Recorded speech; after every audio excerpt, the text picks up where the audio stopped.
Mida sa hommikul teed? Hommikul ma magan muidugi. Mis kell sa ärkad? Umbes kell 9. Ja mida sa siis teed?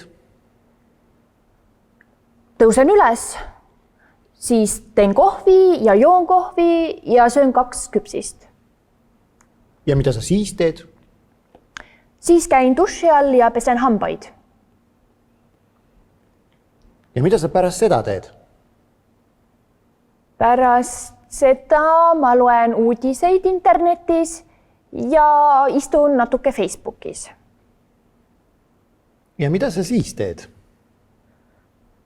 Panen riidesse, lähen bussi peatusesse ja sõidan bussiga tööle.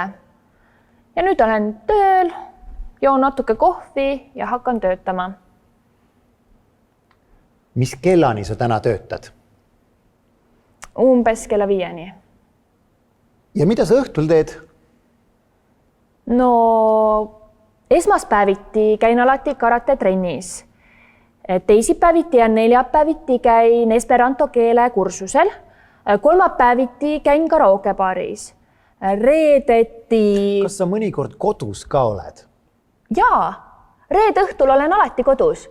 Vaatan Netflixist märulifilme.